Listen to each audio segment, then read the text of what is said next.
Hello everyone, Screenplay Archaeology host KiramidHead here.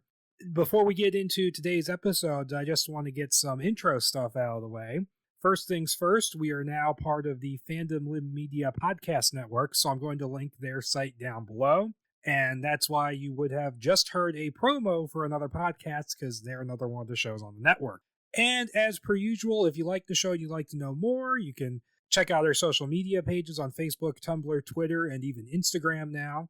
The show also has a Patreon if you're willing to gift money, but you don't really need to if you don't want to. And we also have a Discord server, which you can join if you want to chat with, the group members there. So that link is going to be down below as well. So yeah, sit back, guys, and enjoy the show.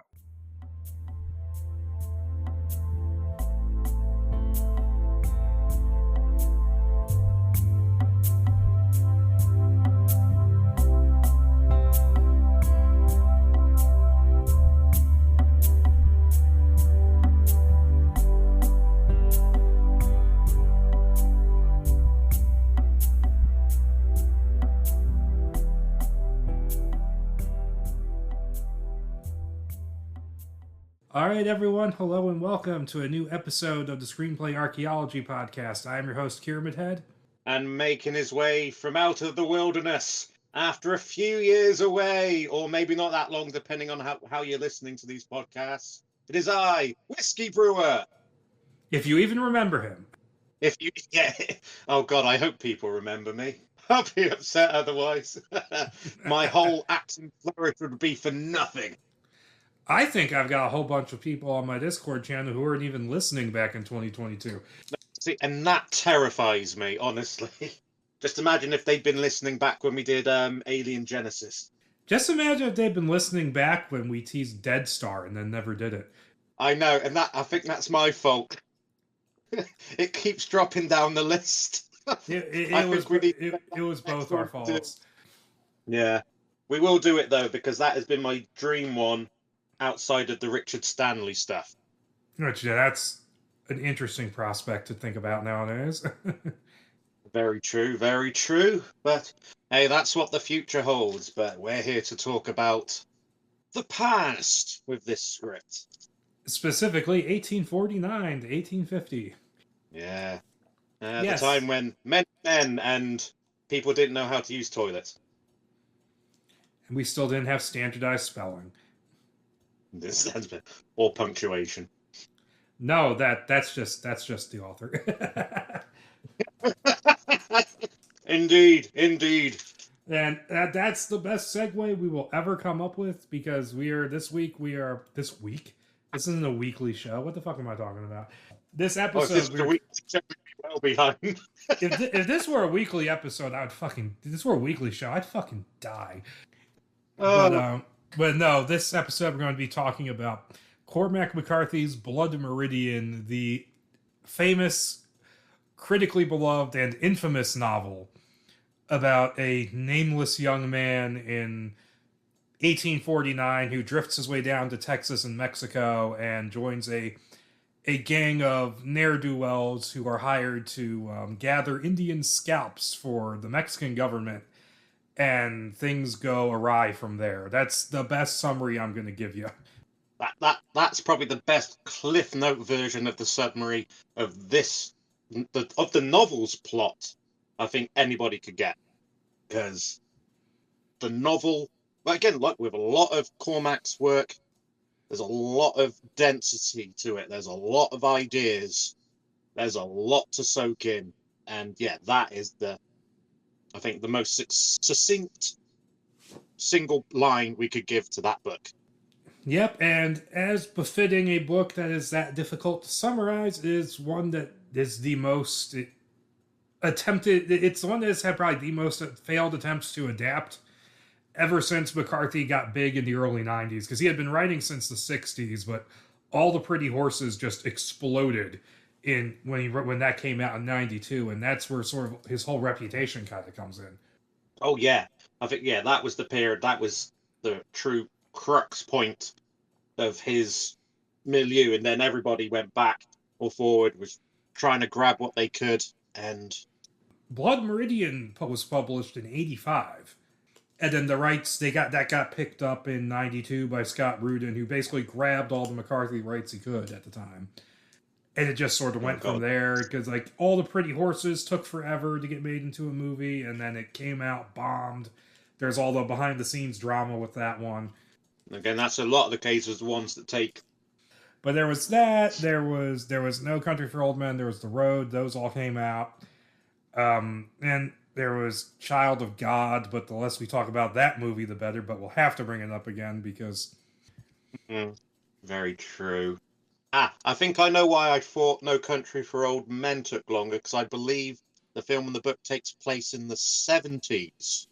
So 1980. I've is it 1980? I knew it was around that Yes. sort of point. But I've got setting mixed up with release date for some reason. Yes. But yeah, and then but that was another one. But that actually started as a screenplay he had written in the '80s, and then nothing happened with it. He put it aside and then adapted it into a novel, and then the Coen brothers adapted it into a movie. So it's interesting how that worked out. Although my understanding is that screenplay was very different from what the book ended up being. Classic different drafts working on it, what you can improve, visualization, the more in-depth stuff you can do with novels and the short stories and all that sort of stuff. The great descriptive work you can do. That's probably why. And it took him off in various different directions.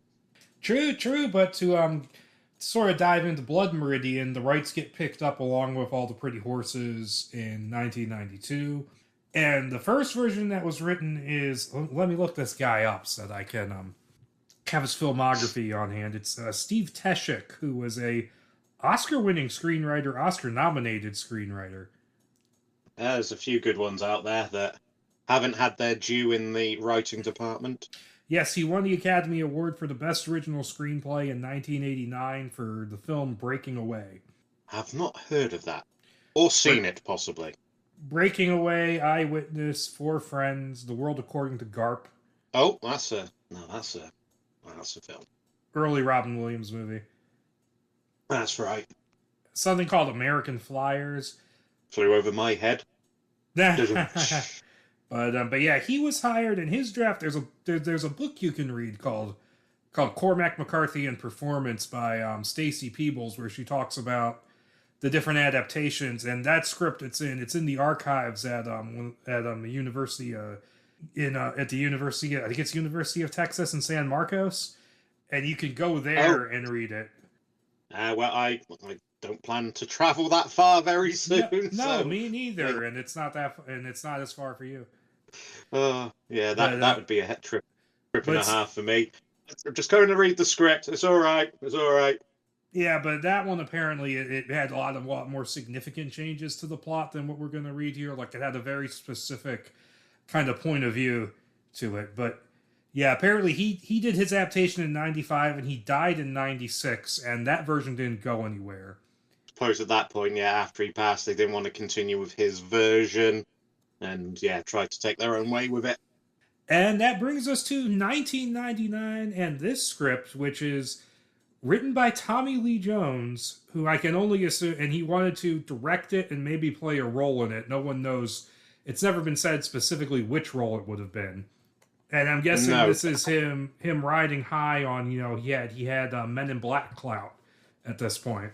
Well, yeah, 99, he would have had a lot of clout with the run of films he was on. And like Has he actually written or directed anything at this point, though? I don't think he had. No, so this would have been a very interesting project for a first-time writer-director to go for. Yeah, for sure. And this little stamp on and my Men in Black theory is pretty close to being true, I think, because the stamp on the title page says it's the property of Columbia Pictures. So that I believe Men in Black was a Sony project. So I think so. I would go check the DVDs, but they're athletes and I can't be bothered to stand up. Yeah, let me see. Let me look up Men in Black on my phone while I'm here. I'm pretty sure it is because the guys who wrote International were like the default Sony guys. Yeah. Their go-to men. They're J and K, for Yeah, want of a better. yep, Sony Pictures releasing. But yeah, so he picks it up, and the most we know about the process of this thing comes from because James Franco wrote an article about this whole concept because he had tried to make it later on, and he said he got the idea to do it because he had been talking to Tommy Lee Jones when they were making In the Valley of Elah together, and he said that like he apparently talked to Jack Nicholson about playing the role of the judge. It would have been interesting casting, but I think it would have been too on the nose based It's on what we're going to talk about. I just have a hard time picturing his voice doing that. Is the thing. Well, yeah. Well, that's part. Yeah, part of why it's too on the nose. He's got that very distinctive cadence, but also with my theory on the character of the judge, which we shall talk about in a bit. I think he would have been even look-wise or attitude-wise, he would have been too on the nose. Yeah, I mean, it would have been interesting. And I do think it's really funny that a lot of people always say, oh, people always bring up, oh, Marlon Brando in Apocalypse Now. But the way the judge is specifically described, the only Marlon Brando I can think of is on the Dr. Moreau. Yeah. Just there's one. Yeah, now I've just got a picture of one scene from the script with the judge wearing an ice bucket on his head. Look at yourself, man. But so it opens with a credit sequence as the movie fades in from black with a choir singing a hymn, eventually revealing the piney forest outside Nacogdoches, Texas, and I've actually been there once, in 1849 as the kid, who remains nameless, rides into town on a mule during a rainstorm. The singing is coming from a nearby revival tent, which the kid enters to get out of the rain. And he meets a young ruffian named Toadvine who has a brand on his forehead. And after the choir finishes the hymn, the preacher begins to deliver a sermon against entering gambling houses when the pale, hairless Judge Holden enters. Now, it's interesting that they start the script here because there's this whole sequence in the book where the kid leaves Tennessee and then goes south to New Orleans and then eventually drifts over into Texas, which is completely cut here. Yeah, that definitely, as I was saying, back with the density of the story, to get this moving along, I can kind of understand why they cut it. But you would have thought that would have been more of a very intriguing sort of opening credit sequence of this sort of montage of him, the kid, and his sorry mule moving from place to place, and then and as the credits end, he turns up to the revival tent, and then boom, he's in.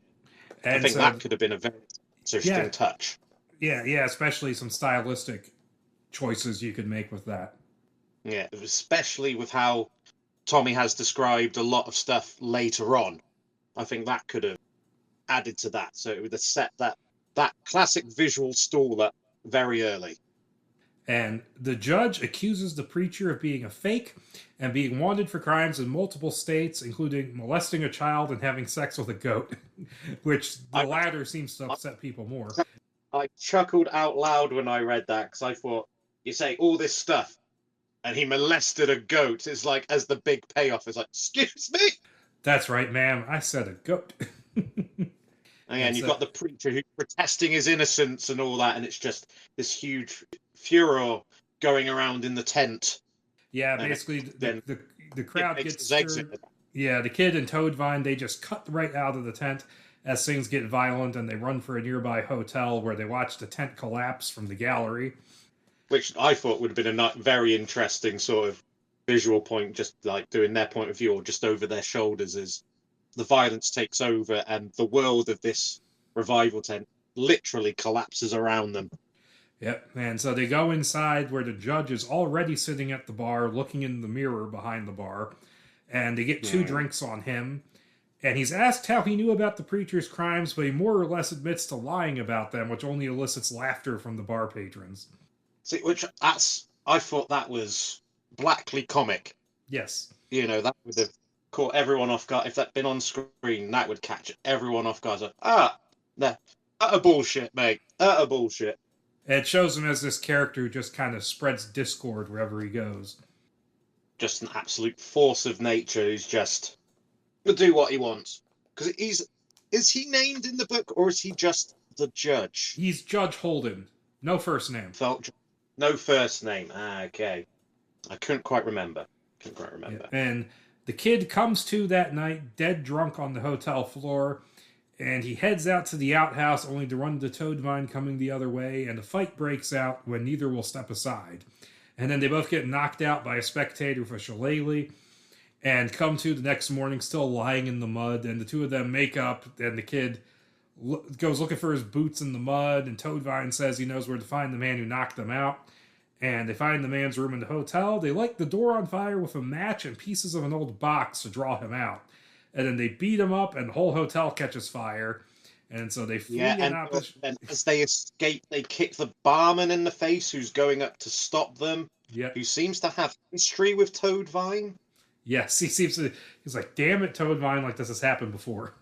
I'm wondering if he's part of the reason, because of course you mentioned the branding on Toadvine's face, which, if I'm correct, it's HT, which I had to read up on, and that stands for horse thief. Yeah, horse thief, which was considered a very serious crime back then. Murder? That's fine. You steal a horse, you're getting branded, son. And so it burns down. They flee in opposite directions. The kid retrieves his mule and leaves town, and the judges watch him as he goes. And he turns his horse's head to watch the kid too, which is an interesting note. That I thought got a little bit like goosebumps at that thought. The fact that the judge just puts his hand to the side of the horse's face and slowly turns it, very sort of a bit unnatural. So I was a bit, especially as you know what I'm like with all the visual stuff. How I pick that up, and it's like, oh, I'd love to see that visually. Yes, stunning visual. Stunning visual, yes. And sometime later, the kid, looking much more ragged, rides his mule through a limestone canyon and follows a plume of smoke to a hermit's dugout. And he waters the mule from the well, and the hermit is like, you better not use the bucket because I'm not drinking after no mule. Yeah. Okay. Because he's asking, is there water? Can you go get it? No, you know where it is. And it's the start of a very deeply philosophical conversation. I guess that's the sort of thing, it's just all about like how people are seeing the world, and after this whole violent thing he's escaped in the previous town, it's what's initially, I think, like this gentle hermit. It's just like, you can do this, but don't do that. Automatic is like, what do you want? What are you after? Do you know the way? You don't need to see the way. You just need to know the way. And it's this whole sort of thing. Yeah, all described to the well and all this. Yes, and so the kid stays the night, and over dinner, the hermit talks about how meanness is found in all of God's creatures, but none more so than man, whom he says God created with the devil at his elbow. That's sort of the philosophical conversation summarized in one line in my notes. And again, once again, very succinct. So yes, and the kid awakes during the night and finds the hermit standing over him, practically in the bed, and it's like, oh, that's creepy. What's going on here? But as soon as the kid says something to him, he just returns to the hide he sleeps under. And then the next morning, the kid wakes up, the place is empty, and he sets out again. Yeah. I thought that was, again, that would be, if they did, like, say, a snap cut from night to day with that, I think that would be a very stunning visual, but very sort of like, keep the audience off balance based on what's happened, because of course you can read the hermit looking over him, or like over him, in like two different ways depending on how you feel. One is the very classic, the hermit's about to take advantage of him while he's asleep. Is he watching over him, protecting him in the night, but because he's in the form of the hermit, it's this weird look. Obviously, it's this creepy like figure in the dark because it's a hermit, but is he looking out for him? Is he looking over him? I never thought about it that way, but that's interesting. And so the it's kid, just that, read it when it different ways as the script goes on. Yeah, and the kid soon arrives in San Antonio, still largely Mexican at this point, and wanders into a cafe where he asks the barman for a drink and offers to work for it. And there's an old man who translates for him, which the men at the bar just find funny.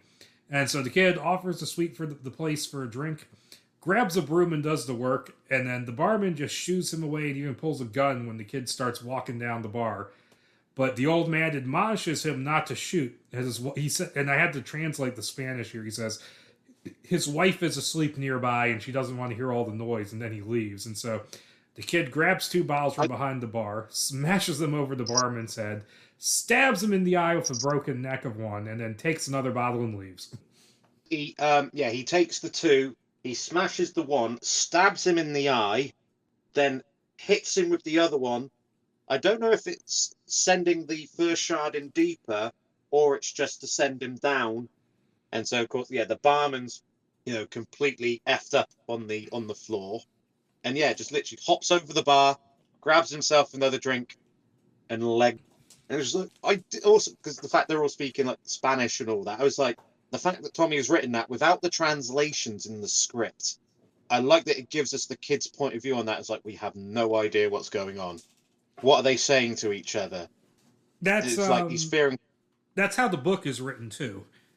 That's as long as it wasn't just one of Tommy's random things. He's like being very sort of conscientious and almost literal, but not too literal to how the book is saying it, or rather giving the reader the information. It's the next morning, the kid's just finished bathing in the river when a corporal approaches him saying that a Captain White has heard about the scuffle the night before and wants to offer the kid a job in the army. And so the corporal leads the kid back into town to the Hotel Behar, where Captain White has set up his base. And White says he disagrees with the treaty that ended the Mexican War and intends to conquer northern Mexico with his men, and which is called a filibuster. A different meaning of that term, an alternate definition of that word from the political one we're used to. Yeah. Oh, God, very much so. And the kid, for his part, lies about his age and says he was set upon by robbers, who, of course, Captain White assumes were Mexicans. Yeah. Oh, I love that. It's literally his first thing. He sees this kid who's mostly naked, rags, sorry mule, hiding behind a bush. Fucking Mexicans! And so the kid is shaved and fitted out with new clothes, weapons, and a horse. And they leave town to a cheering crowd except for one old Mennonite who warns them that they'll stir up the wrath of God and more if they cross the river, and that none of them shall ever return. Which he's actually wrong about that part, but we'll get there. Yeah, we will. And before long, the filibuster reaches the Rio Grande and crosses over into Mexico. And it then cuts ahead 2 weeks, and the men and animals are already in rough shape, dehydrated, and starving from crossing the Chihuahuan Desert. They see a cloud of dust, and watching from a ridge determine it to be cattle stolen by natives, and only seeing 8 herders prepare to requisition the animals. However, 130 Comanche warriors ride up over the hill behind the cattle, decked out in war paint and clothing scavenged from their victims, and Captain White is impaled by several arrows. Oh, it's Mother of God. He is hit by 7 arrows in 3 seconds, and I can picture that, and even picture the sound. It's just like Mother of God, funk, funk, funk, funk, funk, boom. He's on the floor. Yep, and it cuts here. Now, in the book, this sequence is not only is it very much remembered for its prose, but it's also much longer and much more brutal. That's what I thought from what little bits I've read, like synopsis online, I thought this whole sequence with Captain White and the kid in this army went on a lot longer. And I think we're only about 30 pages or so into the script. This is the first half hour we've described so far. I thought, wow. But it shows it's just how quickly the West could go to shit for you. I think that's pretty much what Tommy Lee is also getting at it, the way he's written this. Yeah, I'm pretty sure he doesn't spend that much more time with them in the book, but there's a whole sequence that's kind of removed here after the massacre where the kid and another survivor are traveling through these just massacred villages. And yes. That's been removed. Yeah. Because I thought there was more than just the kid surviving that I remembered from what I'd seen. Yeah, but I mean, the massacre is described in detail. I think from what I remember, there's actually a description of one of the natives scalping a man and sodomizing him at the same time. I mean, Jesus Christ. Yeah. The book is notorious for its brutality. I'll just say that. Oh, it's bleak, it's harsh, and it is unrepentant. Yes, that's a really good way to describe it. But so later, after nightfall, the whole filibuster has been massacred, and the corporal is specifically described as having been scalped with a lance driven through his groin, which I'm pretty sure the way it's I'm pretty sure the description in the script compares it to an erection. Yeah, it does. It's like he's sat there, his hands on his thighs or something, with the lance just pointed upwards, as if it was morning wood, literal morning wood. And the kid emerges unharmed and sneaks off into the dark. But we then see him wandering through the desert, dehydrated and his clothes falling to pieces, before running into a column of Mexican riders who give him water before tying him up and take him to a prison in Chihuahua City. So yeah, there's a whole sequence of him just walking through the site of like this town that's been massacred, which has been taken out here. I think I can kind of understand that more for pacing reasons already at that point. But say if he decided to film it and just has it as a deleted scene or something, just the remorseless state of what has happened to these people, the horror that this young kid is already having to deal with. He thought he'd escaped it, and now it's just he's crossed the border, and it's like 100 times worse. And this is where the kid meets with Toadvine again, but before they, with a number of other prisoners, are taken outside and lined up against the wall, and they figure out they're going to be shot. However, the kid and Toadvine are unshackled and taken to a door where a window opens, revealing the judge, who says he's had them recruited into a gang of Indian hunters taking Apache scalps for the Chihuahuan government, led by a man named Glanton, who has contracted with Governor Trias. This is where the script kind of gets, where both the novel and the script kind of start getting into actual historical events, because the Glanton gang did actually exist. Yes, I did read that, like in the brief bits that I picked up online. So it's pretty much saying hell is real. Essentially, I think is one way to state it. Yep, and they quickly take the job over remaining in jail, and they're led through a door into a courtyard where the 17 men of the gang are gathered. And Glanton is sitting, testing a new revolver, while Trias watches from a balcony.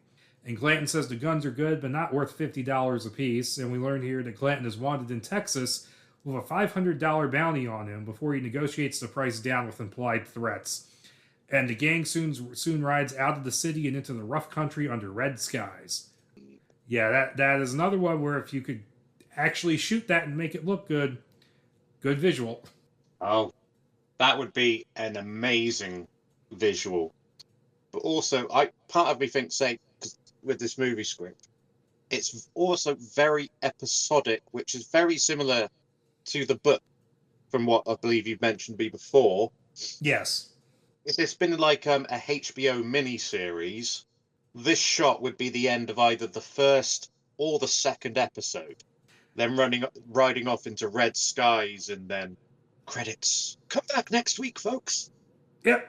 We played the closing credits music from every episode of The Wire. Yeah. Well, that'd be a good choice. And one night, while camping on a high desert plain, the kid is repairing his gear with thread when gang member Tobin, an ex-priest, comments on his skill and is impressed when the kid says he hasn't done this before. And Tobin then starts talking about the judge and how he is preternaturally talented at many things, including many musical instruments and even languages, citing a time he spoke Dutch and claimed he learned it off a Dutchman, something Tobin himself can never manage. As he puts it, there is damn little equity in the Lord's gifts. The verbiage of this script, I mean, wow.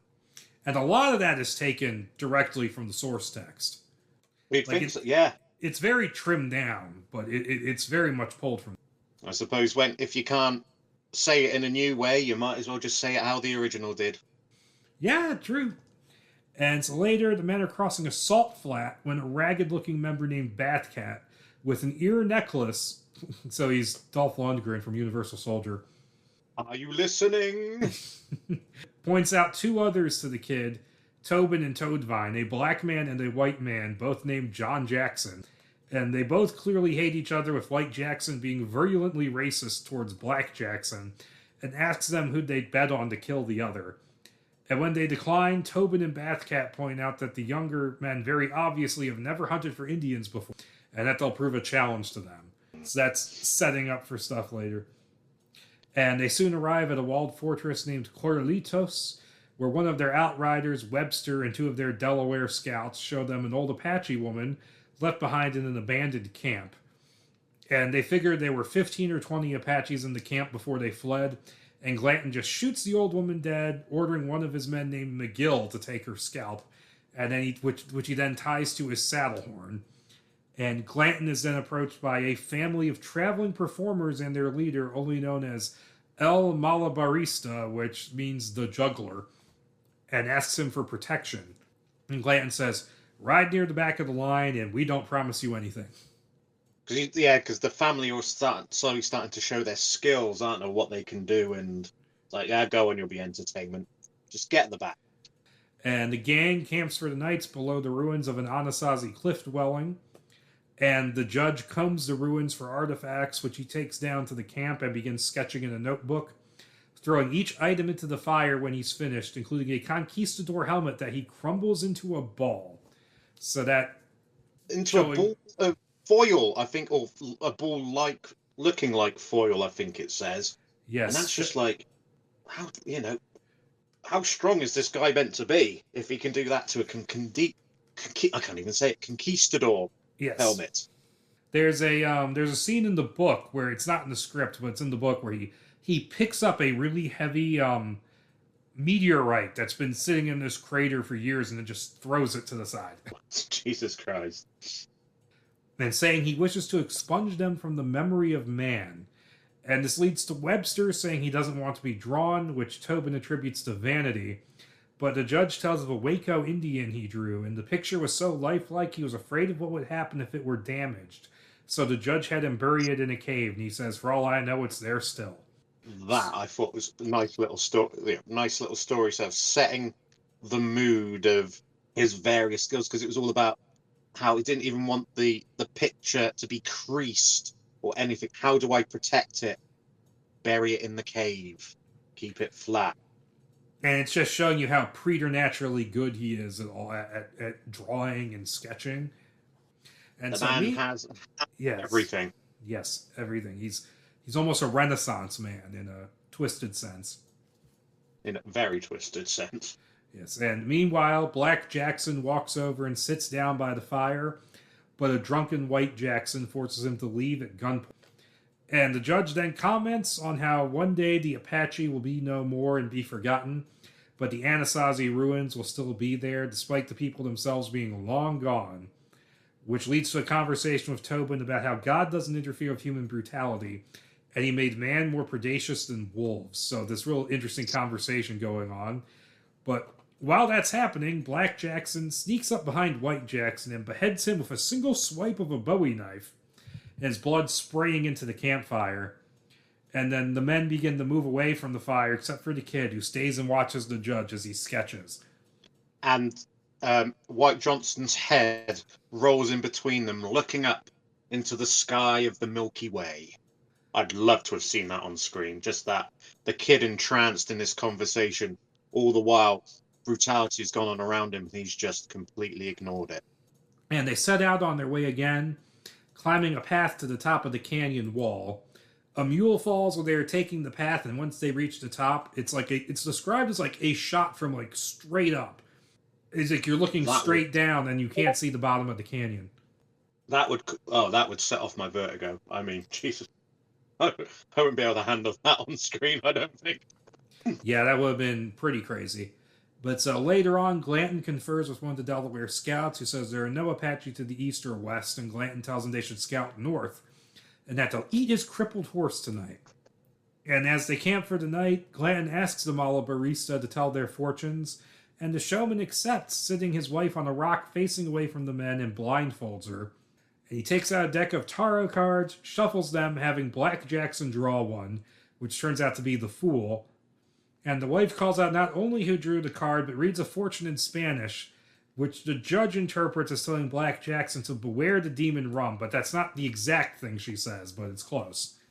See, this whole sequence, I think, sets out very much starts to become more horror-like. You get the music right, you get the lighting, just get the fire lighting everybody in the perfect way, just getting that unnerving, uncomfortable nature of what's going on. All these men starting to realize, what the hell have we walked into, or rode into, I should say. Yes. They rode on, which is the most repeated sentence in the book, I think. Yeah. And then the judge then whispers to the showman to select the kid next, who draws the Four of Cups, but he interrupts the showman's wife before she can finish the fortune, only getting out that the kid should beware of something. Yeah. And once again, it's something. The Four of Cups, I've tried to interpret it based on reading about the Four of Cups, and I keep coming up short. Yeah, it's not. Yeah, not.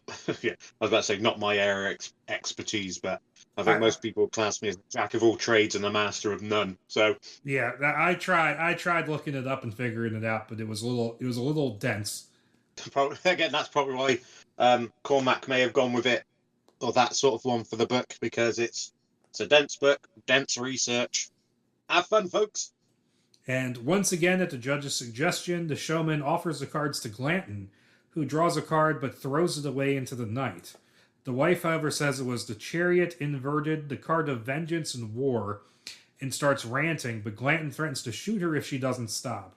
Tobin snatches the woman's blindfold off, and he and Webster move her and her husband away from the fire, while the judge walks straight through the fire and holds the drunken Glanton in place, telling him he can't shoot his own fate.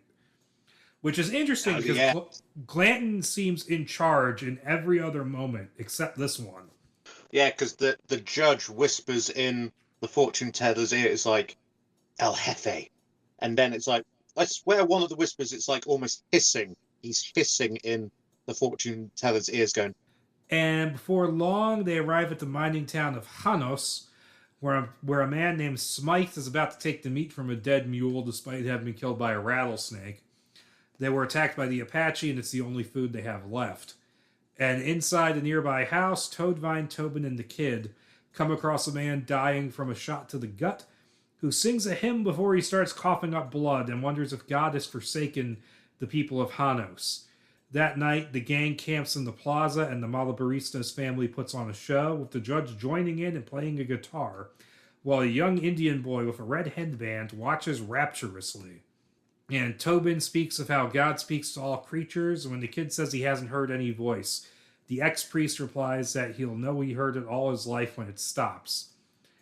And sometime later, the gang is crossing a desert mountain where they find a band of Tarahumara hunters, if I'm even saying that right, who have been slaughtered by the Apache.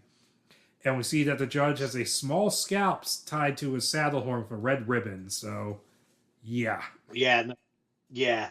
When I read that, it was just like, again, it's just, this world shows no mercy to anyone. Nearby, they find a tree that has been decorated with the bodies of 8 Tarahumara infants. And that's something that they've moved from earlier. I think with that, I can understand. It does definitely makes a lot of sense in this moment. Yeah, because originally that was part of the massacres the kid kind of wanders through earlier. And it's here, it's probably with the most talked of image from the book. So you've got at least, even if you don't have that original sequence in, just to have that shot or that, that brief moment just to capture everybody and show we haven't forgotten about it. We knew you'd talk about it. Here it is in all its bloody disgusting.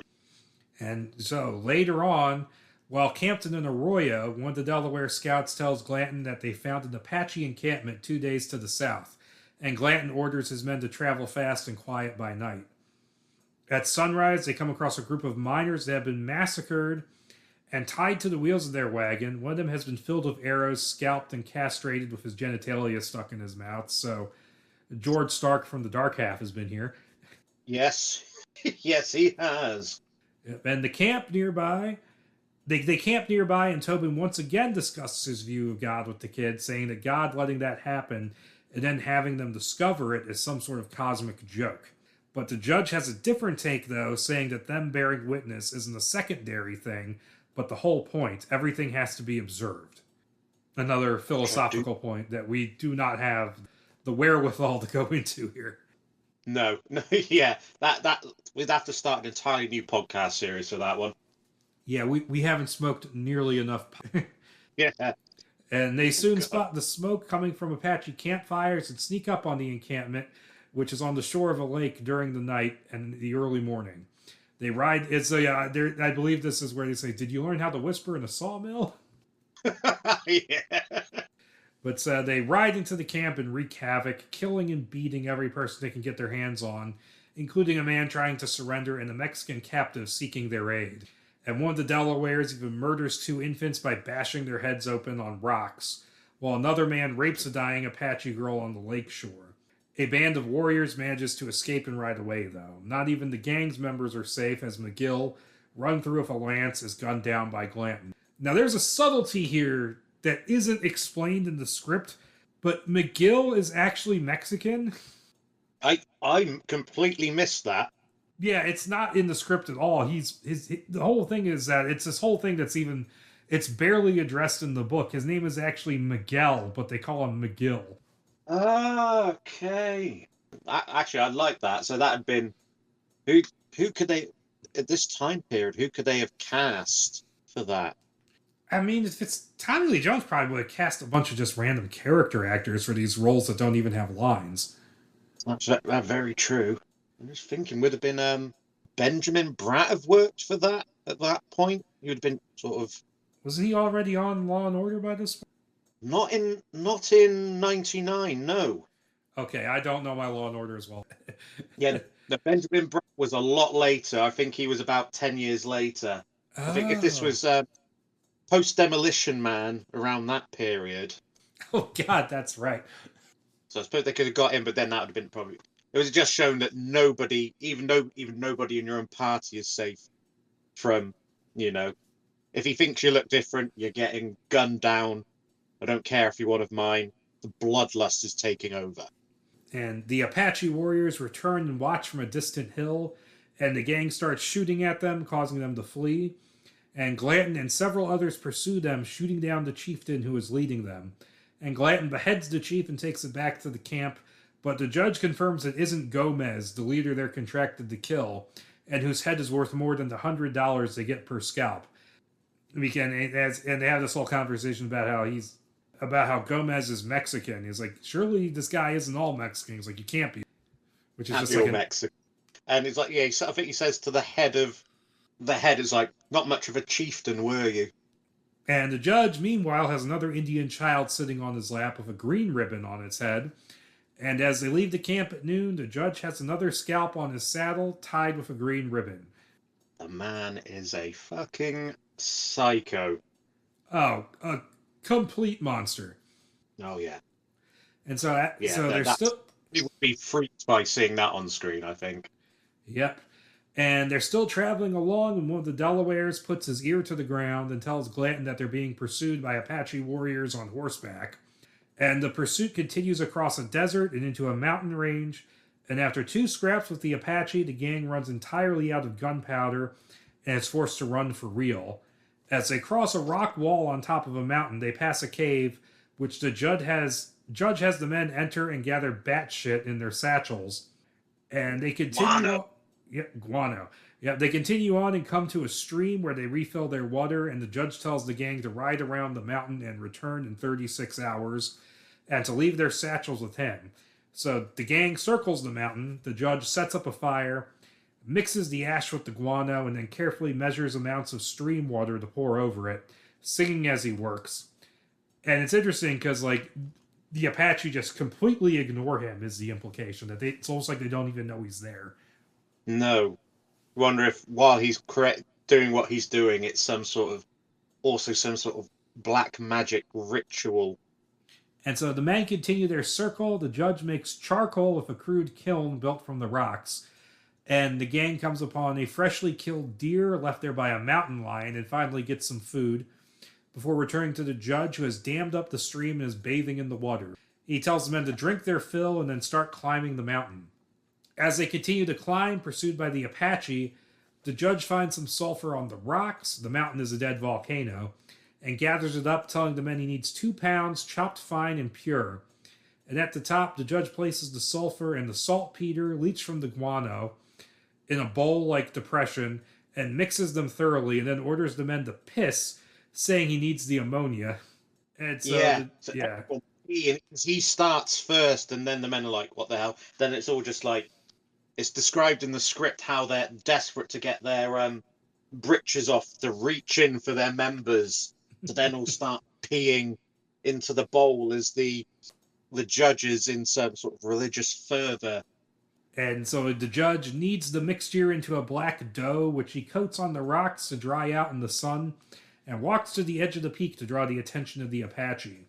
Enough time passes that the mixture dries into a paste that the men carefully scrape off the rocks and start cutting into powder. And the men then load their guns and start throwing rocks at the Apache to make them think they've gone crazy and draw them in. It works when the Apache... and start screaming and waving and... Yeah, and it works, and when the Apache reach the summit, they're met with gunfire and are slaughtered to a man, with the gang taking their scalps. Now, what's interesting is... Oh, go ahead. Oh, no, I just love the way the first description of the first Apache that gets taken out is literally the eyes and the forehead appear over the edge of the cliff, and the judge just hits him right between the eyes, sending him careening back down past his Apache brethren. I just thought, just the way the eyes come, it made me think of Parasite, when the guy's coming out of the cellar in the very horror movie moment, the way his eyes are lit. I thought that could be, daylight version of that, and then suddenly, he's just got a third eye now. There you go. Yep, and in what's interesting is this whole sequence is in the book, but it's a flashback that remember the scene way earlier where Tobin tells the kids study the judge. He tells a story about how, because in the book it's a flashback to how they first met the judge. They were fleeing across the desert, and then they just found him sitting on a rock waiting for them, and then he gets them out of this bind. No, that's right. Because I thought there was more history, because definitely I think in the book he's got at least history with each of the men before they're picked up, and it's he's either met them all as like a pairing or a small group or one by one. He's picked them up as he's gone down the years, or the past couple of years at least. Possibly. And so they set off again and soon arrive at the town of Nakari, where everyone but Tobin piles into a cantina to drink. A vaquero, which is Spanish for cowboy, makes a comment, and I made sure to check the translation of this, "Too many damn gringos," which the kid understands enough of to take offense to. And Webster comments to the vaquero that there are too many Mexicans in Mexico, and goes to watch a funeral procession that is passing by. The vaquero sneaks up behind Webster and fatally stabs him in the back. The judge then shoots him down, which kicks off a massive fight in the cantina with most everyone getting killed by the gang. And then people... You're not even seeing the massacre at this point. This thing, most of it starts outside, and you're just hearing the gunshots and all these Mexicans dropping their knives and trying to escape out the front door. And it's almost as if the camera pans in, and you've got the kid and Toadvine standing back to back in what's almost like what would be a heroic shot in most other westerns. It's just this completely dark and dingy version of two people just gunning down whoever they can. And so 5 people manage to flee the scene, and the judge orders that Tobin get rid of the witnesses, and he shoots them all dead, including a mother and a juvenile. And we then see that the funeral procession has been abandoned, and one of the acolytes, an Indian, has been killed by a bullet to the throat. And then Glanton, wanting to milk as much cash from this job as he can, orders the men to start taking the scalps from the dead, despite them not being Apache, because the hair looks close enough that no one can tell the difference. And it shows he doesn't kills. He just wants the money. He wants the money, and he likes the killing too. That's a big part of it. And big part of it. Big part of it. It's just bloodthirsty, the bloodthirsty nature of it all. Oh God, yeah. and a column of Mexican hussars enters the town and fights the scalp hunters, but they are outgunned and killed except for 6 who ride away. And Glanton orders all the dead cavalrymen scalped except for the blonde captain, and they set out in pursuit of the 6 who got away, chasing them across the plains to catch them before they reach Chihuahua. And they corner the hussars in a depression in the plain, surrounding them and killing them to a man, harvesting the hair from their corpses. And they soon arrive back at Chihuahua City and are given a hero's welcome, offloading their scalps and bathing in a massive fountain in the town square, while the naked judge sits atop it and plays a violin. And it describes how the once clean water is just turning brown and red as the dirt and the dried blood is just being washed off, almost as they're trying to wash their sins away, almost. Yes, and just think about it. This is probably the first time they've bathed since they left the city. So this is weeks and weeks of just grime. Oh god, yeah. They smell. This is just like nobody's going to touch that fountain water ever again at this point. And a montage instead ensues, with the men spending their money on new clothes, women, and drink, basically a whole sequence of partying and carousing. And they soon leave the city again, with the judge saying that Trias is sure to learn what they were up to within 12 days. And they set out for another place to do business in, with talk of Tucson and even California. Now, what's interesting about this part is that in the book, there's actually 2 expeditions they set out on from Chihuahua before they decide to flee the scene.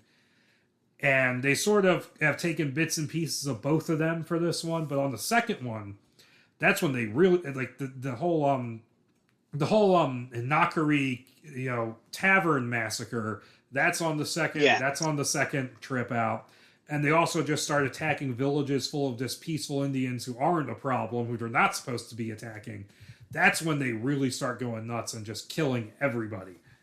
Again, I can understand why they folded both sort of chapters, as it were, into one. It's all about the timing, but I suppose if they were going for a much longer film, or as I said before, like episodes of a mini-series or whatever, they could have easily done both. Yes. It's just like the almost calmer first expedition, still bloody and violent, but not excessive. And then they go out again because they want more. They want the spoils, or at least Clayton does.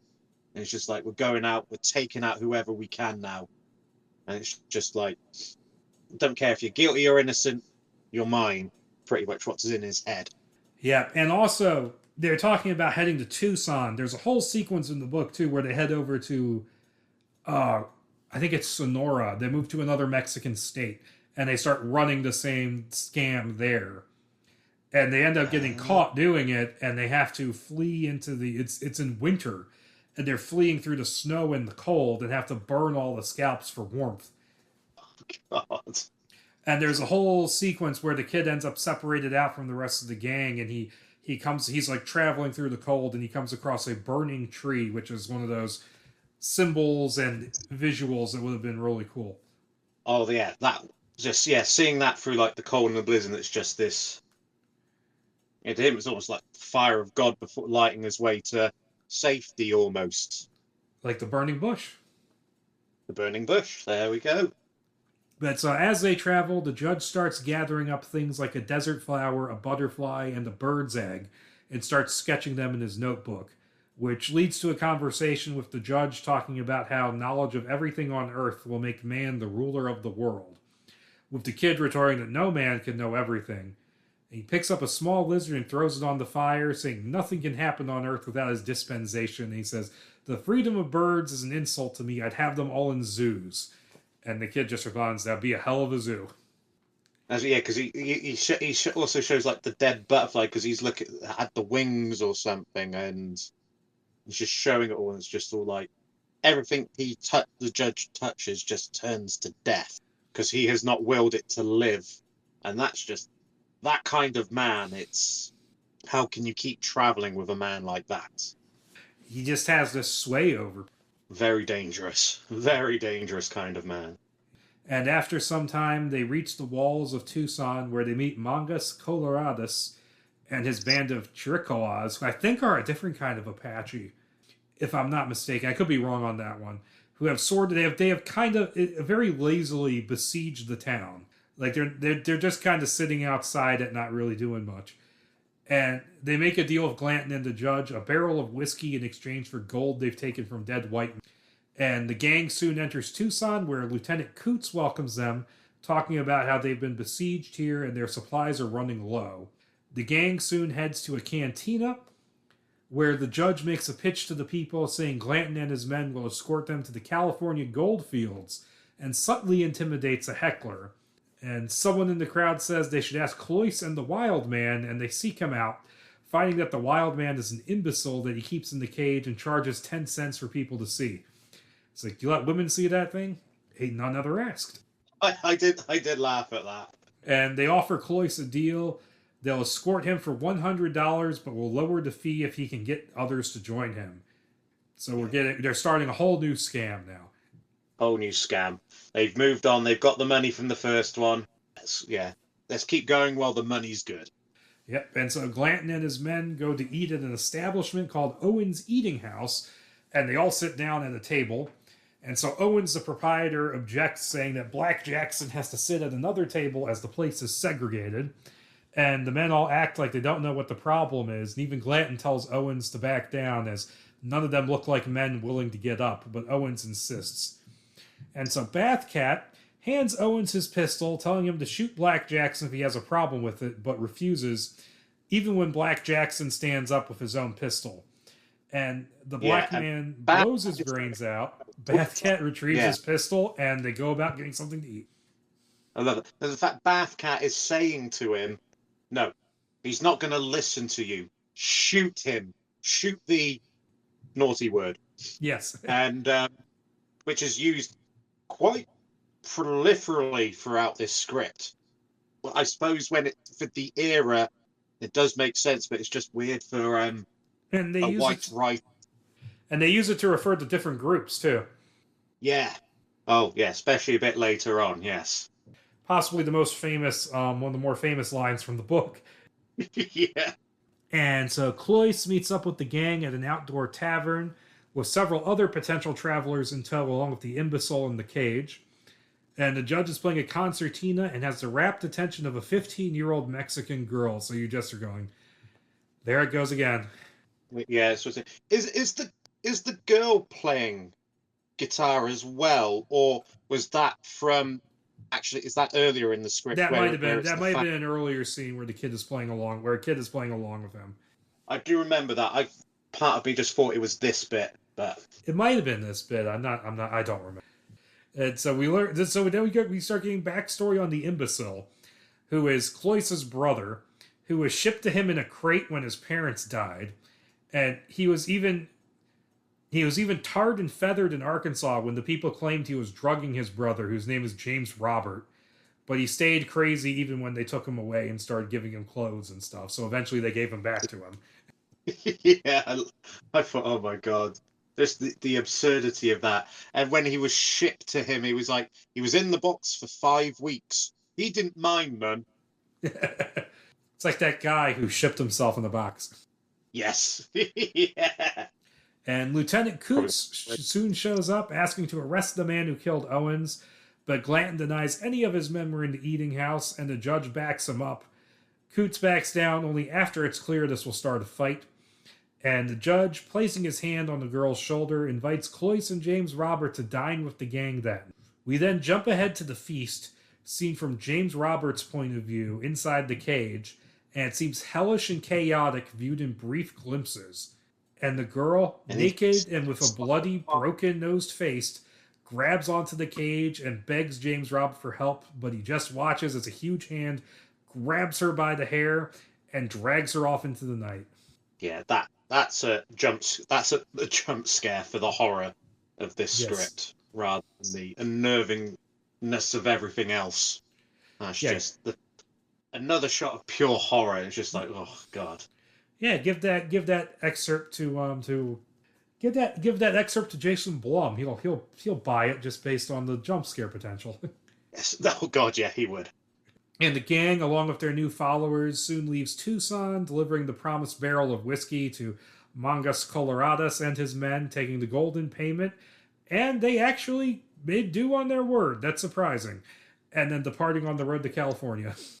Yeah, it's like, maybe you won't die tonight. Yeah, it's like the first people they've left alone in the longest time. Yeah, well, yeah, the fact they've left the majority of this lot alive for once. So, And we soon catch up to them as they travel through a saguaro forest in Arizona and stop to camp for the night. The judge expounds upon another one of his philosophies, namely that war is the highest calling any being can aspire to, and even cites Tobin leaving the priesthood for his current position as proof. And Tobin insists he was never really a priest, only a novice, but the judge writes off this detail as irrelevant, and the kid is unimpressed with the judge's speech either way. he's starting to see through the judge. I think at this point, he's starting to see possibly more of his true nature. Yeah, he's starting to just not be impressed with him at all. And also, that's one of the more famous bits from the book is his whole "war is God" speech, where the line specifically is, if I'm remembering right, he says, "Before man was, war was there, waiting for its most perfect practitioner." And before long, the gang has rested. Oh wait, I completely skipped. They continue on their journey. Ignore that part. They continue on their journey, reaching the Colorado River and the crossing at Yuma, and the ferry being run by a Dr. Schonbeck, and they sit by his fire that night, where he tells them it's a good business as it's the only crossing for miles, and he can charge $1 a head. In the morning, a Yuma named Caballo and Palo, it means like horse and blonde or something like that, turns up with a few other natives. And Schonbeck shoos them off, telling Glanton about how they don't like him running the ferry, but he has a 6-pound cannon he can fire at them if they move against him. And before, That's right, yeah. Yeah. I'll use it. It's just, I'll shout at them. You just got to speak to them, son of a bitch. Sons of bitches, right? Before long, the gang has wrested control of the ferry from Schonbeck and raided his home, with Glanton taking his bed and placing it under a tree by the river, where he lies drunk all day, with an Indian girl tied to one of the bedposts with a rope and collar. And they soon begin robbing the people crossing the river, starting with some English travelers who notice the body of Schonbeck hanging from a nearby tree too late to flee, and end up leaving on foot when the gang takes their cargo and their women. Yeah, and the women praying and screaming as the men slowly climb into the wagon. And they don't even need to show what happens. You just imagine it all right there. Know it right there, yeah. All while Glayton just falls asleep again into the bed, drunk. Yeah, it's almost like he's just completely losing himself at this point. Oh yeah, I wouldn't say he's losing himself. I said he's lost himself at this point. Yeah, but it's like by the time they get to the ferry, there's just nothing of Glanton left. No, it's been with the judge too long. The judge has allowed his wilder nature to run free with no control. But no, they make a strong profit from this new scam. And sometime later, the shacks at Schonbeck's Landing are well decorated with fine things. But then early one morning, this is where we start reaching kind of the climax. Caballo and Palo leads a stealthy Yuma attack on the crossing where Black Jackson and Bathcat are shot full of arrows, while Toadvine is decapitated. And Caballo and Palo himself climbs onto Glanton's bed and splits his head down to the thrapple, the Adam's apple, with his axe. And Glanton kind of wakes up while the guy's standing over him, and he says, "Hack away, you mean red N-word." Yeah. Now that, yeah, remember you sent me that line, the start of that line, I was like... Yes, in the chat. I just put hack away in the chat, and you knew exactly what I meant. Yeah, it's kind of went quiet in the chat when you said, oh no. And the warriors proceed to massacre the entire gang. They break down the door of Schonbeck's shack, finding the half-naked judge standing there, the imbecile clinging to his leg. And the judge has Schonbeck's howitzer with him and fires it at the Yumas, driving them off. And then, meanwhile, Tobin and the kid, the latter with an arrow in his leg, have managed to survive the massacre and flee into the desert. They wander for a while, becoming delirious, before the kid arrives at a pool of water, with Tobin having disappeared. And he is soon approached by the judge, naked but for a breech clout and top hat, leading the naked imbecile on the leash. He tells the kid that Tobin is out wandering the desert, mad, before telling him that the army showed up at the crossing. The judge told them a story about how the kid went crazy and masterminded the attack, and they now want to find him and hang him. So the judge is just spewing lies. Oh yeah, with his Yuma conspirators. And the kid keeps the judge from approaching by pointing a gun at him. And the judge mentions another story he told the general, that the imbecile was a brilliant professor driven mad by the desert before walking off into the desert singing a hymn. Later, the kid is wandering the desert singing the exact same hymn when he sees a naked, emaciated Tobin come walking out of the desert carrying a large cross made of sticks and chanting in Latin. He is then struck dead by a rifle shot which was fired by the judge, but the kid looks around and sees nothing. See, that I think if they, because it literally says like Tobin is shot between the shoulder blades, red dot in his back, and then it cuts to the judge sort of like licking the end of the rifle, well, like licking his thumb or doing whatever to the rifle. I think they didn't need to show the judge at that point. I think if you followed this movie long enough, you'd know the judge has something to do with that. And that's a new scene for this script too, because in the book, Tobin just disappears and he's never seen again. And the kid and Toadvine actually make it all the way to San Diego, and Toadvine gets hanged, but the kid gets released. And there's a whole scene of the judge talking to the kid while he's in the jail before he's released. That's all missing here. But it's an interesting moment that's been. Yeah, I think it's one of those like sacrifices you make in the race to the end of the story. And I guess choosing to give Tobin a scene where he departs it's a good dramatic choice, I think. Yeah. Oh yeah, definitely. Rather than just being lost. But this will go to my theory once we finish talking about the story as a whole. And so this is where the script jumps ahead. Now in the book, it jumps ahead quite a bit further. It's like 20 years or something like that. Yeah, because the kid is referred to as the man for the final stretch of the book. But here it jumps ahead a year to 1850, so I guess it's so that they can avoid having to recast their main character for the end of the movie. Yeah, for the final 15 minutes. Yes, and so the kid, once again riding into Nacogdoches, again on the back of a mule. And he doesn't come back here in the book. In the book, he's in a different place.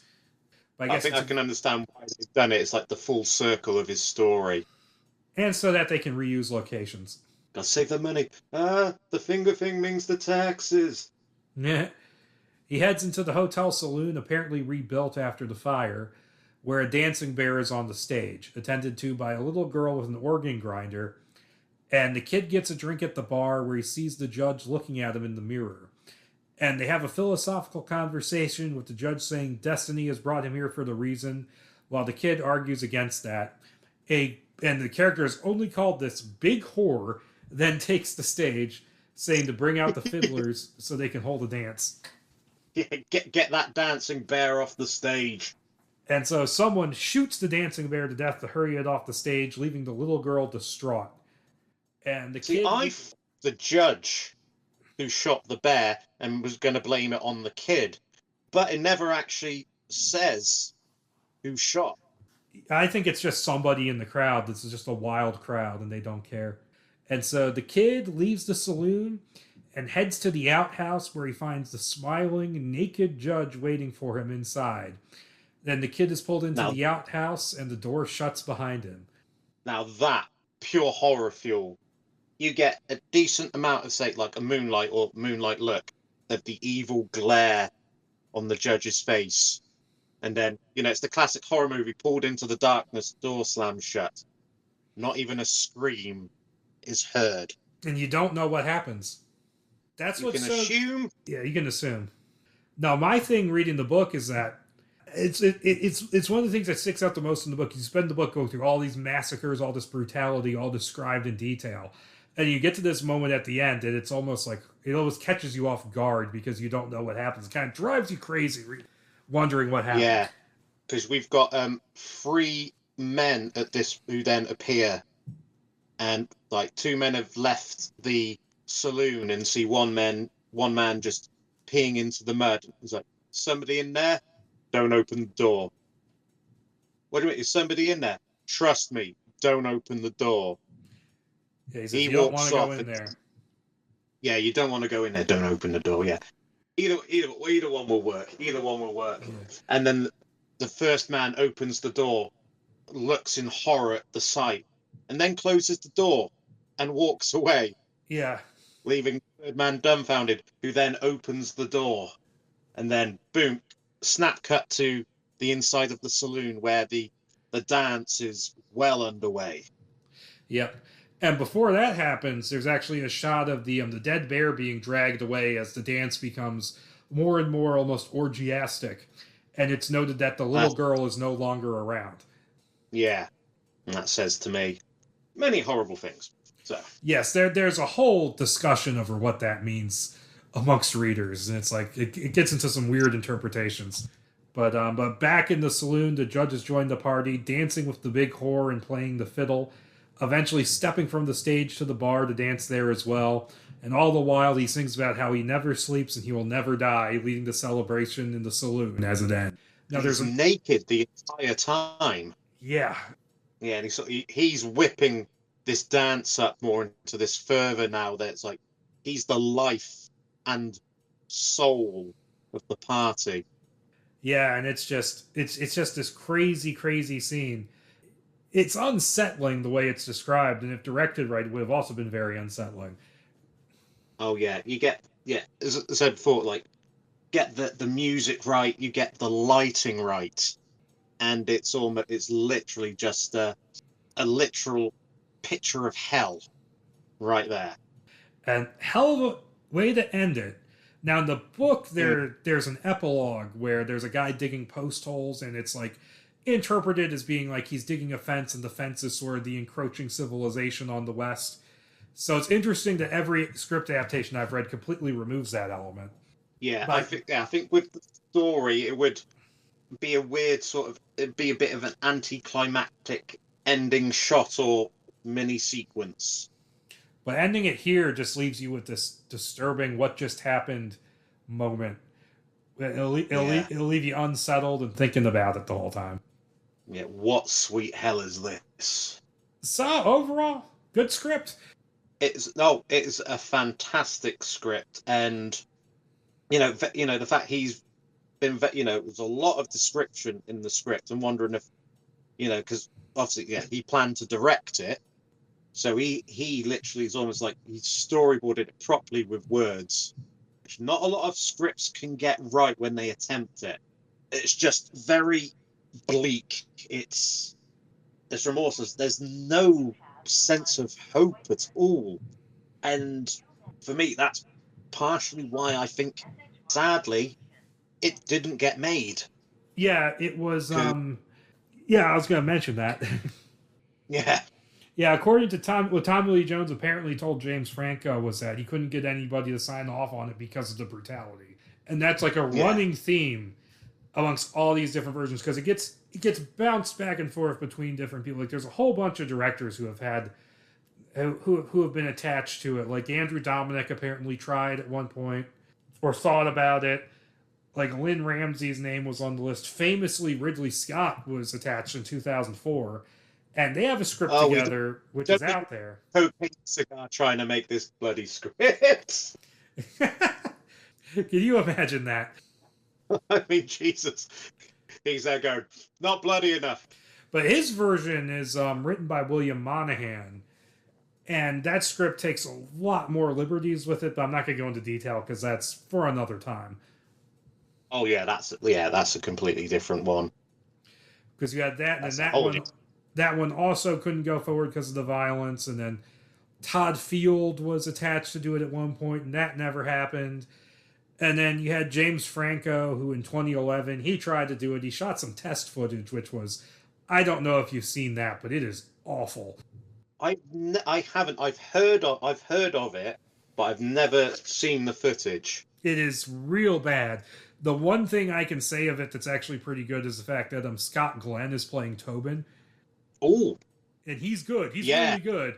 But it's basically the story of them making the gunpowder. And it's just laughably cheaply made and just ugh. And then apparently Scott Rudin got mad at him and took the rights away. But then there was like an announcement where it was a couple of years later in like 2016. It was announced that Franco's going to try again after he made Child of God, which was a god awful film. But Yeah. but yeah, he was going to make it again. Only and it had like a cast on it where it was like Russell Crowe, Ty Sheridan, and Vincent D'Onofrio. And then literally later that same day, there was a new announcement saying, actually, it's not going forward because they don't actually have the rights. Oh yeah, they released it. Yeah, they released the original announcement a bit too quickly. Yes. And then, so that happened, and that was the last time anyone talked about for a long time until like 2023 when it was announced that John Hillcoat was going to direct it, with McCarthy himself writing the screenplay. But then McCarthy passed away, and I think it was. Let me pull up the page. But he passed away in 2023, and then it was announced that John Logan was going to be writing it instead. I do like his writing, but I'm not sure he would have been right for this. Yeah, it's hard to say, but he's supposed to be adapting the story, and so the 2020. I'm going to read right from the Wikipedia page here. In a 2024 interview, Hillcoat said he and McCarthy spent extended time discussing the film, which the author once volunteered to write, and envisioned as a Faustian tale, the journey of the judge trying to win the soul of the kid and consume everything in his path. McCarthy had rejected a miniseries proposal, finding television lacks a kind of grandeur about it and element of scale. And that's literally the last words on the page before the references. Because of the nature of the story and the brutality, you have to show a lot of this brutality. You can't subtly reference it or like whatever. Maybe you could do it maybe as like a soundscape through somebody's eyes, but a lot of it you do need to see. So the only way they'd be able to do that is if an independent studio was going to make this their most expensive movie ever. Mm-hmm. Somebody pulls a Coppola with like Megalopolis and does it that way. They completely fund it themselves. Yeah. Or it has to be a miniseries. There's no other way I think this film could get made properly and do the story and a lot of its visual cues and themes. Yeah, because To require love. yeah, it's the only those are the only three ways you can really do it. I don't know why you don't just take it to like say A24 or someone like that and see if they'll fund it. Well, yeah. Well, you think something like well, you could like A24 and Blumhouse doing co-production. But who would direct it? That's the question. Well, it's still supposed to be John Hillcoat at this point, so Yeah. We'll see how far that particular version gets. I mean, we haven't heard anything in a while now, so we'll see. But he's probably trying to make sure, if it is going to go ahead, he's probably trying to make sure that it's exactly right beforehand. But I don't know. But yeah, it seems to be one of those things that's constantly in flux because no one actually wants to take the risk on it. No, people only have the balls to take it so far, and nobody wants to then take the baton. I'm mixing my metaphors here. Yes. But no one then wants to take the baton to carry it on, So I went with the balls because of that bit earlier in the script with the the various bits of conversation going on. So that got stuck in my head. There we go. But of course with this script, I have a theory because obviously, you saying about the Mennonites earlier in the script, yes, saying that as Captain White and the initial party are leaving, that none of them will cross back across the river. But the kid does. I think he's actually right.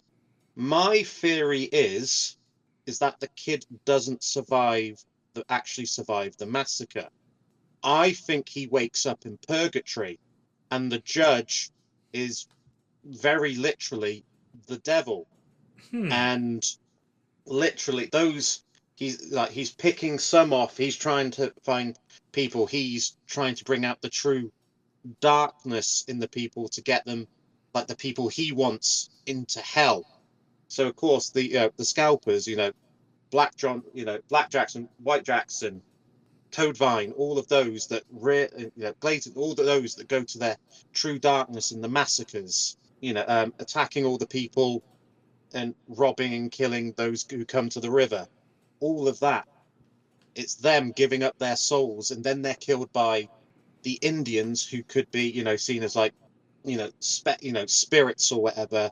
Like, you don't deserve to be here anymore. We will send you to hell.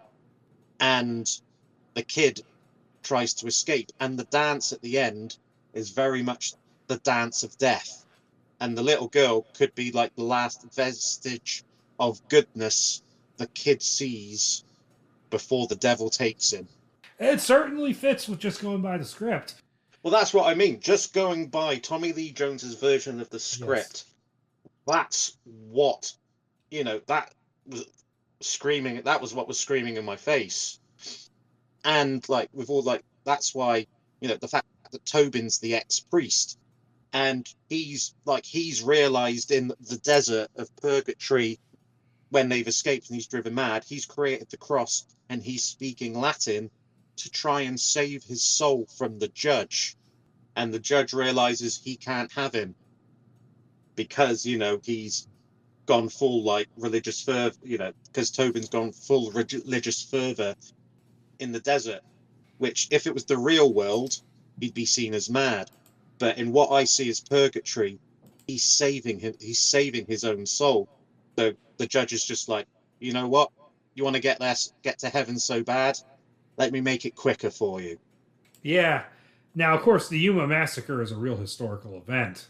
It is. Yes. It is indeed. Which actually kickstarted a whole series of military maneuvers against the Yuma in reality. I was reading about that after reading the script, and I'm like, huh, that's interesting. Yeah. And I think that is the reference when the judge says he's told, is it the general or whatever, that the kid and his Yuma conspirators. That's the reference to real world, but maybe Earth is purgatory, but it's the real world bleeding into purgatory and all that, and the devil's taking stuff from the real world to make the game more fun with the kid. Yeah, possibly. But yeah, that's just literally how I saw it when reading. Maybe I'm the only person who's seen that, and everybody who's going to listen to this podcast thinks that I am absolutely mad. Oh, no doubt. They probably think we're all mad. Very true. Very true. There's certain scripts, if I ever cover them, people are going to be like, what the fuck are you talking? God, yeah. If the Jodorowsky Dune ever comes around, we'll probably be like, what? Oh, yeah. I think that one we would need to be high as hell. At least some alcohol involved. Oh, yeah. A few bevies. All they hear is the clinking of bottles as we try and discuss the script. Yes. And then we just get completely incoherent by the end. Yeah, we're only at the halfway point, and we're just like, But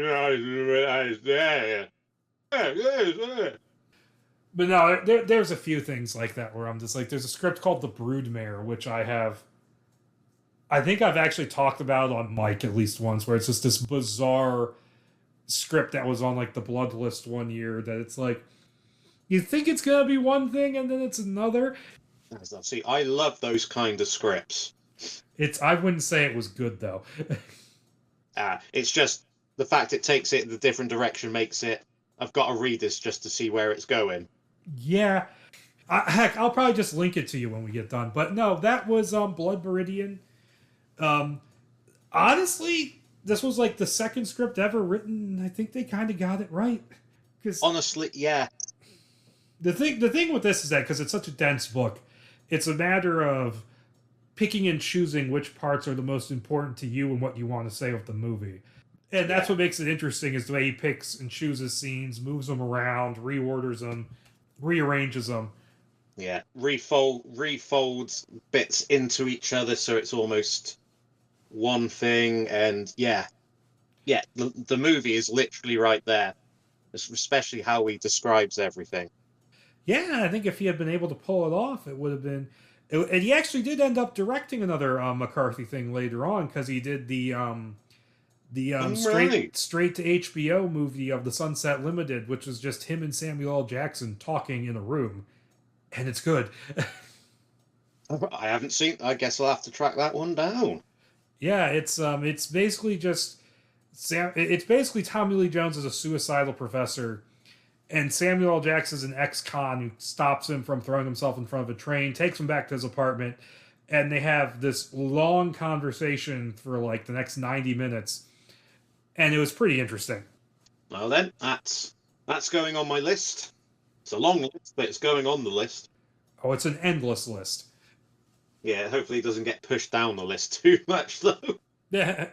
Oh, it's already underneath Madam Web. Oh, I am never going to watch that film. I don't care. I don't care about the memes. I don't care about the guy who met her mum while she was studying spiders in the Amazon. I lived through Morbin time. I don't need Madam Web. You met my mother while she was taking scalps in Mexico. And with that, I think we've milked it. We have done. Beautiful work. Beautiful work there. But all right, and we got it in a reasonable amount of time too. I think so. Yeah, for the density, we've done very well. Yes. Yeah. Now let us rest by the campfire.